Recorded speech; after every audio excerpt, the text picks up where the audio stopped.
All right, Shalom. This is the brother Kayat from the Gym Master World. Is coming back at you with another quick ride and talk.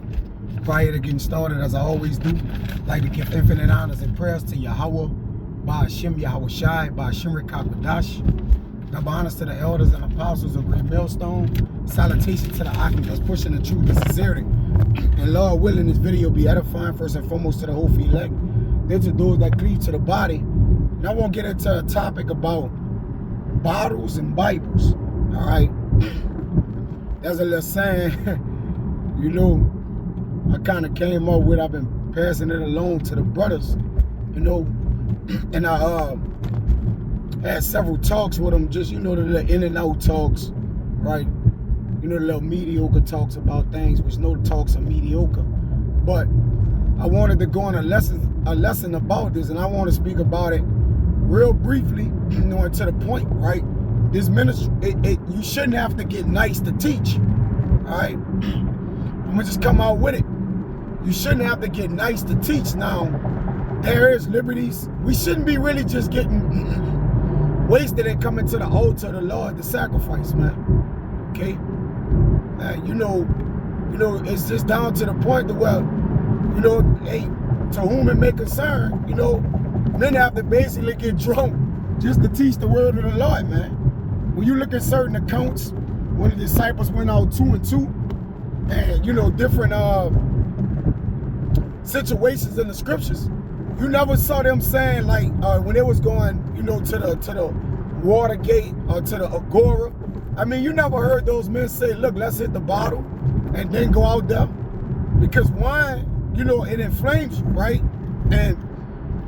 And don't use, you know, wine or yayon as a prop to enter brothers into the truth. You know, like as far as like younger brothers that may be just coming into the ministry, really they shouldn't be getting introduced to wine, man, or that liberty. Because I'm talking about, not that wine is unrighteous, but they shouldn't be coming in with a relationship with you with, here, go to bottle, let's get to know each other, you know? Or it's okay to drink wine. Like, that's not, because again, they're coming out of the world, you know, they're assuming that, you know, drinking is unrighteous for the truth. They don't really know the scriptures. So what you do is you bite them. They'll be bitten by it. A lot of men is coming in this truth, and they haven't even drunk in the world before, man. So how much more of them getting drunk or inflamed and then trying to bring out or handle the house of the Lord, all right? You know, whether it be a younger man, an older man, you know, if you never drunk and then you get introduced to a bottle and a man like, let's get to know you, we could get to know each other without wine, man, you know? So it start to be, you build a relationship with the man, and then that's what the man think the ministry is about, all right?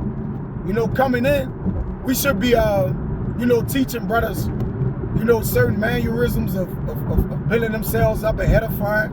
And I'm going to reiterate this throughout the lesson, all right? There's nothing wrong with drinking wine, okay? It's just about the abuse towards the wine that actually cause it to offend. All right, or cause you to offend, because in Sirach 31 it says, rebuke not thy neighbor at the wine, and despise him not in his mirth. Give him no despiteful words, and press not on him with the urging him to drink. Now, if you know, if a man just coming in the truth, man, don't hand a man a bottle, man. All right, just don't give him a bottle. Okay, that's ways to allow him to, you know, fit in seemingly and walk alone, and because he's gonna think the ministry is a party and a fiesta, man. You know? So certain things are done, all right? And the fact that, well, we just gotta know how our liberties operate, man. Okay? And what and a way to use it. Because I mean, it's not a ministry of bottles and Bibles, man. Oh, just bring the, you know, bring the liquor out and then bring the scriptures out. It's not, that's not it, man. That's just not it. You know, it's, you, again, you know, I don't know what a man know about what wine or yayon or, you know, hard or they do to you, but it impairs you, okay? It impairs you to a degree to where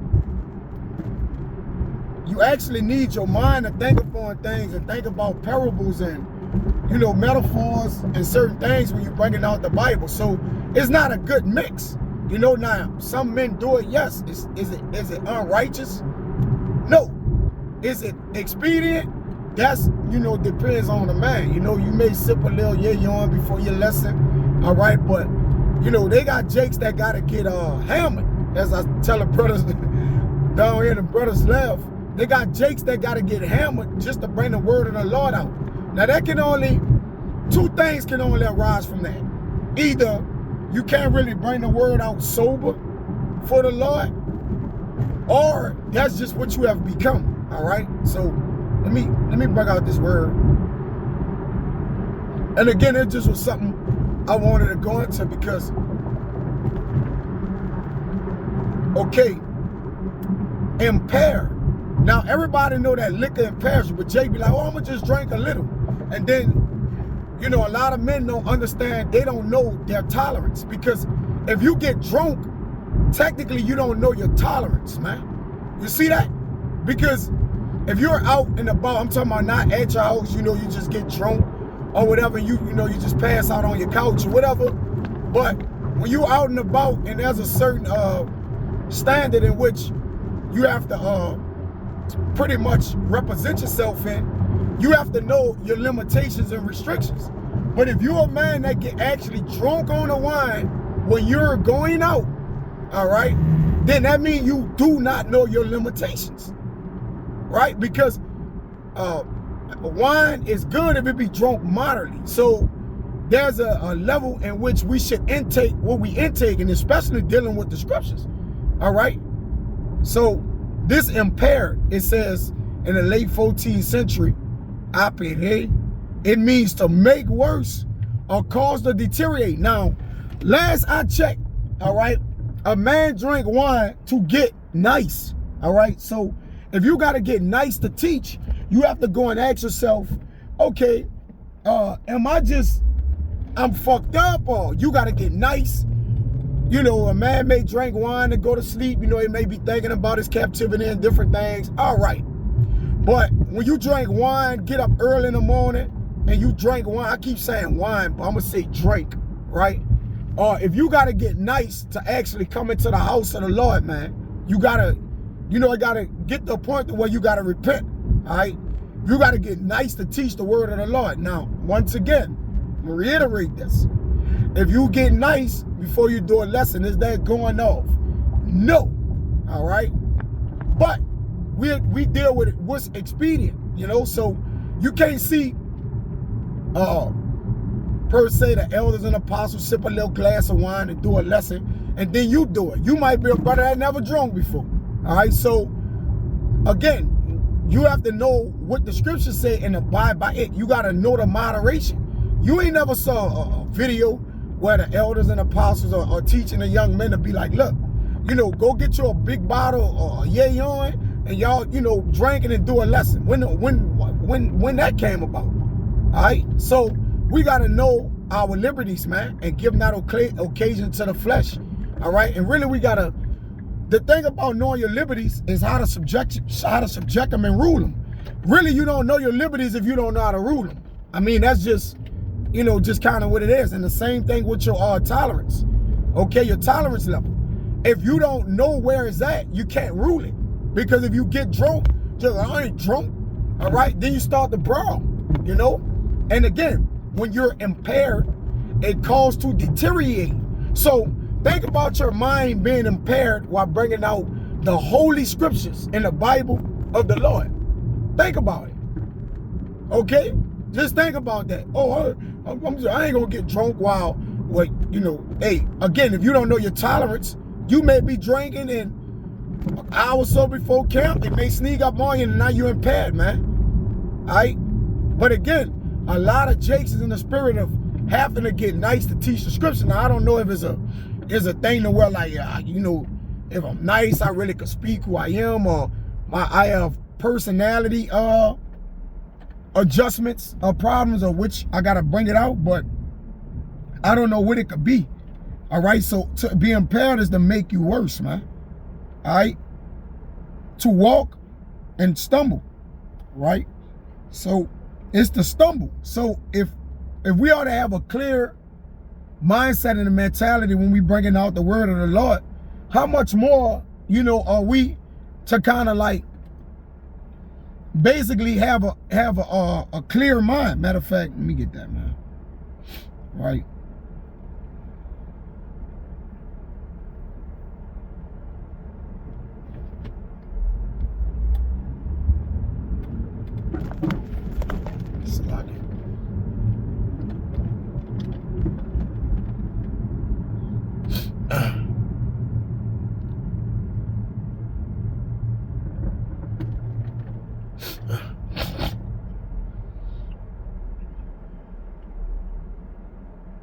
All right, this Wisdom of Solomon 7:22, it says, for wisdom, which is the work of all things, taught me, for in her is an understanding, spirit holy, one holy, manifold, subtle, lively, clear. So if you're impaired and you're using the wisdom of the Lord to actually break down the Bible of the Lord, like that, I mean, there's no way that's a mixture, all right? Because again, Jake don't know their levels, man. All right, Jake don't know their tolerance level. All right, so now you basically have turned right the ministry to bottles and Bibles, man. All right, bring the bottles out, man. Hey, it can wait till after. Like, you know, if you like to drink or whatever, you know, again, nothing is wrong with that. But why just can't wait till after the lesson? Like, it gotta be before, you know, like it got you just, you know, it's, and that's a motherfucking you got a problem, man. All right, remember what it does to you. It says lively, clear, undefiled, plain, not subject to hurt. And when you get drunk, right, you subject to hurt shit. You become a brawler, more aggressive. All right, you know, wine's supposed to just rightly tone you down, but we're in captivity in hell. Usually when we drink wine and hard, we get brawled up. We get more and more enraged and inflamed. Brothers know that, all right? You know, it says, loving the thing that is good, quick, which cannot be let it, ready to do good, all right? Overall, right? So, Ecclesiastes 31:30, drunkenness increases the rage of a fool till he offend. So, because really when you drink, it said let a man drink and forget his miseries and his troubles. But on this side, we drink and we sort of think about our troubles and shit and get angry at them, you know? So now the anger mixed with the frustration, mixed with the drunkenness, mixed with the bitterness of the, man, I'm gonna start at 29, right? Well, 28, because over here,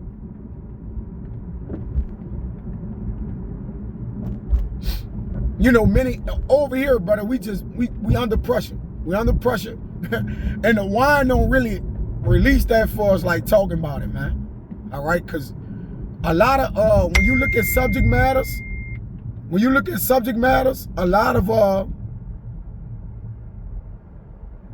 when you look at subject matters, a lot of things that have happened in the house of the Lord have been when brothers are drunk. You know? When brothers are actually drunk. Just look at the offending and different things like that is drunk. And I'm going to say this. On this side, nothing good for me. I'm going to speak as a testimony for myself. I have saw nothing good come out of drinking, man. I had a testimony when I was a real younger man, just drinking every day, you know, hard liquor or whatever. And you know, I kind of got in trouble with the law. You know, drunk in public. I mean, it was misdemeanors, different things like that, brother. But I never drunk and something good came out. I'm just keeping it real. All right, whether it's drunk, you know, I don't thank the Lord I don't have any drunken drivers. But you know, all in all, like it just, you know, I always got in trouble. You know, and obviously with the company I was around and different things, but I have never seen nothing good come out of really just drinking. You know, it's just, it got demons on it, as the brother, the elder brother from the camp always going to. It's basically alcohol. I mean, gasoline, man. When you start to look into it, it's gasoline, and Jake wonder why they getting inflamed. It's not making men happy over here, man. It's all fucked up and raw. So again, you gotta measure it though, you know, overall, right? It says, show not thy valiantness in wine, Sirach 31:25. For wine had destroyed many, right? The furnace proveth the edge by dipping, right? So doeth wine the hearts of the proud by drunkenness, right? And drunkenness make you proud as a motherfucker. It really make you think you somebody you not. Because Jay get the false confidence on the wine and the liquor. And men and brothers, be admonished to this. That can happen to you while you're in the truth. You get false confidence and courage. You know, start cursing out scoffers and people walking down the block. It's like, bro, you'll get drunk, and then when you at camp, you'll be cursing out somebody, you know, that's not cursing you out, or Dylan is walking up the street or whatever. And guess what? You end up in a brawl or a fight, man. And you might don't even know how to fight in the truth, you know? So now the wine puts you in a position where you thought you was bolder than what you was, right? So it's really situational thinking when it comes down to really, I'm just speaking about the wine and drunkenness inside of inside of working in the house of the Lord. That, I mean, because that's all I really care about. Outside, you know, Jake could kind of do what he want, but you know, if Jake would get wasted or hammered to come do the work of the Lord, how much more just, you know, when Jake ain't doing the work of the Lord? Oh my God, man. You know, you can only imagine. But again, my job is just to really touch on the bottles and Bible. All right, literally, this thing of ours is not bottles and Bibles, man. All right, that's just what it is. It says, wine is good as life to a man if, hypothetically, right, if it be drunken moderately. What life is then to a man without wine? For it was made to make men glad. Well, wine over here pissed Jake off. Jake be pissed off, man. You know? Jake be pissed the fuck off drinking the wine, man. Jake be going off, offending, and now what it does, Jake could blame it on the wine. All right, let's not put the guilt on the wine, but let's put the guilt on the man that drank the wine, man. You see? Which is yourself. It says, wine miserably drunken in season, bringing gladness of heart and cheerfulness of the mind. But wine drunken with excess, making bitterness of the mind with brawling and quarreling. All right, you always wonder why it's confusion and discontentment, right? Amongst maybe brothers or things are happening. You know, it's because men are mixing wine in the ministry, man. All right, like it just don't work. All right, liquor in the ministry, like doing it, you know, while trying to work in the Lord, and it just don't work, brothers. It don't. I suggest personally, this is a personal thing, and like I say, it's okay to drink wine. We understand, we get it, which I reiterated that, so you can thoroughly understand. I suggest a brother who haven't drunk before, and you come in the ministry, don't become a drunkard, right? Not a drunkard, but a guy that's drinking or like, oh, I gotta fit in, like, nah, you know, because of fucking drinking put demons on you. It inflame you, man. Then what happens? It turns you into what, a psycho demon, to where you drinking fucking wine.